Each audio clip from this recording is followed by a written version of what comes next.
akan sehebat ini. Ya ilah, kata gue. Selama ini Bapak komunikasi lewat mana? Bayangkan, kamu tinggal di sebuah kota yang tiba-tiba dihantam banjir luar biasa. Longsor menggulung jalanan, rumahmu terendam, jembatan ambruk, dan semua akses terganggu. Itu yang terjadi di Sibolga dan Tapanuli Tengah.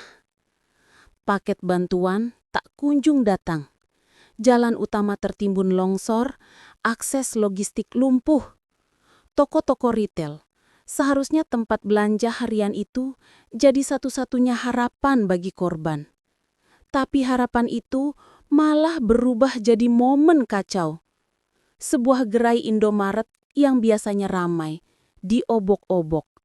Rak makanan, air mineral, sabun, mie instan, semua diambil. Tidak satu atau dua orang, tapi kerumunan.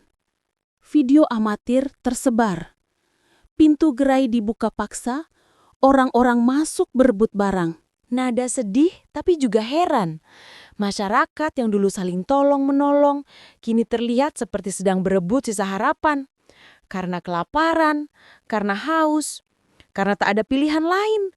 Mereka bukan cuma kehilangan rumah, mereka kehilangan keyakinan bahwa bantuan bisa datang tepat waktu. Polisi datang menangkap 16 orang sebagai pelaku. Mereka dicatat sebagai orang yang melanggar hukum. Tapi lihat situasinya. Mereka bukan kriminal biasa. Mereka adalah korban. Korban bencana, korban sistem distribusi yang gagal, korban keadaan darurat di mana perut berbicara lebih keras daripada hukum. Gimana bisa di negeri ini, di era modern, ketika teknologi sudah maju, logistik bisa semudah kirim paket online, tapi ketika bencana datang, kita malah kesulitan kirim bantuan. Jalan tertimbun, distribusi terhenti, dan orang-orang sampai nekat merebut barang di minimarket. Nada sedih tapi juga heran. Apa ini artinya? Bahwa saat krisis, solidaritas gampang runtuh. Bahwa perut dan naluri keputusasaan bisa mengalahkan etika? Rasanya ironis dan menyakitkan. Tolong pikirkan lagi. Bantuan itu lambat, logistik tersendat. Tapi jangan pernah berpikir bahwa warga yang mengambil adalah jahat tanpa konteks. Mereka adalah saksi bahwa di balik angka korban dan rumah rusak, ada manusia yang kelaparan. Ada keluarga yang bingung, mau makan apa hari ini. Anak-anaknya menangis, menahan lapar. Mungkin di matamu mereka adalah pencuri. Tapi di mata mereka adalah manusia yang sedang berjuang untuk bertahan hidup. Dan kita yang melihat dari jauh, kadang lupa bahwa di balik racikan berita viral, di balik statistik distribusi bantuan tertunda, ada wajah-wajah sedih, tangis, harapan yang pupus, dan kesedihan yang dalam. Banjir dan longsor bukan cuma menghancurkan rumah dan jalan, tapi juga merobek rasa aman, merobek rasa percaya, dan merobek rasa kemanusiaan. Semoga kejadian ini jadi pelajaran bagi kita semua, bahwa ketika alam memberi ujian, seharusnya solidaritas dan empati lebih dulu muncul, bukan keputusasaan dan kekacauan, bukan rebutan sisa barang di minimarket. Karena pada akhirnya setiap manusia berhak untuk bertahan hidup. Sekarang, bagaimana pendapat kalian, guys?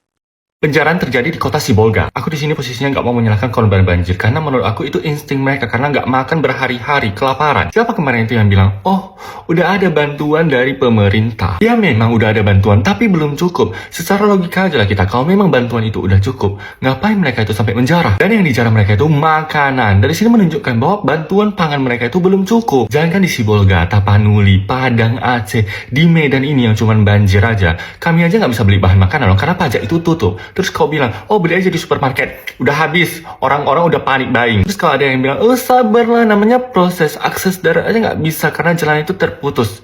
Pakai akses udara. Badai itu udah nggak ada, udah cerah sekarang, nggak ada lagi hujan. Jadi nggak ada alasan nggak bisa pakai jalur udara. Jadi tolong agak diperhatikan Sumatera ini. Kami tahunya ini kami Pulau Tiri, anak tiri. Kami tahunya Pulau Jawa itu anak kandung, tapi agak-agak ditengok lah kami. Ini gue makin lama lihat berita di Sumatera makin bingung. Yang pertama, dengan korban jiwa sebanyak itu sampai ratusan orang, sampai nggak ada akses jalan buat ngasih bantuan, sampai banyak orang yang kelaparan, sampai ada penjarahan, kok belum ditetapin jadi bencana nasional? Tapi oke lah, kita nggak usah berdebat tentang bencana nasional. Kita lebih fokus kepada ngasih bantuan kepada saudara-saudara kita. Tapi yang kedua nih, ini lebih bingung lagi. Ada tanggapan dari suatu kepala Badan Nasional Bencana loh kata gue, yang bilang begini, kalau banjir ini cuma ramai doang di medsos. Terus diklarifikasi sama dia bilang begini, saya tidak mengira kalau banjirnya akan sehebat ini. Ya ilah kata gue, selama ini bapak komunikasi lewat mana? Lewat The Sims? Kan kagak, komunikasinya pasti ada jalurnya dong.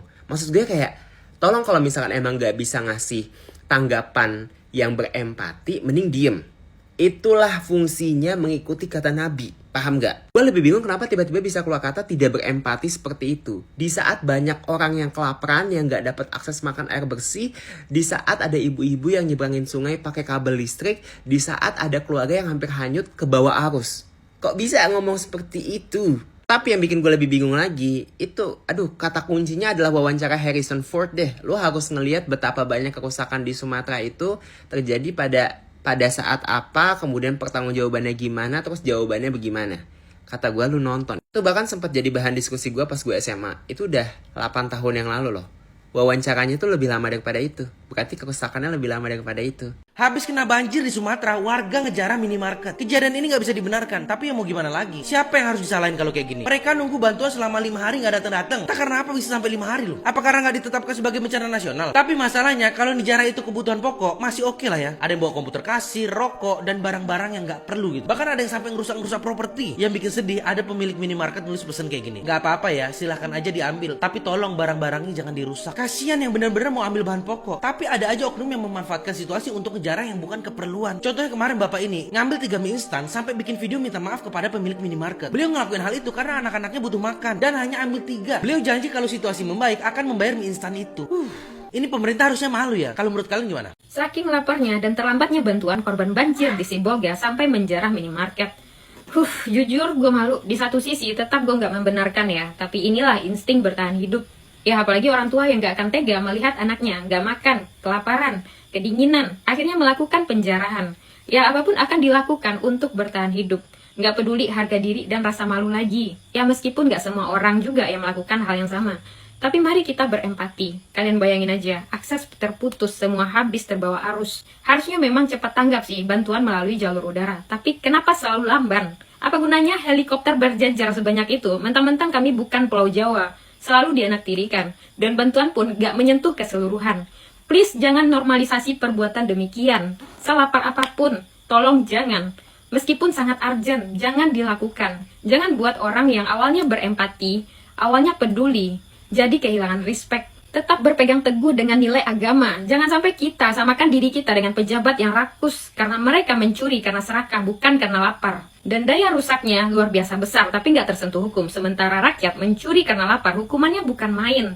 Jadi please berhati-hatilah, koreksi kalau benar. Percayalah bantuan Allah akan datang pada orang-orang yang sabar. Ya bisa jadi bantuannya dari negara lain sih. Akhirnya masyarakat Medan, apa yang bisa kita ambil diambil ya, karena bantuan dari pemerintah belum kunjung datang ya. Karena mereka merasa bahwa anak-anak mereka perlu makan, anak-anak mereka lapar, sehingga Bulog pun sekarang kena sasaran. Nah, bagaimana menurut Anda? Komen di sini. Dan coba lihat sama-sama videonya.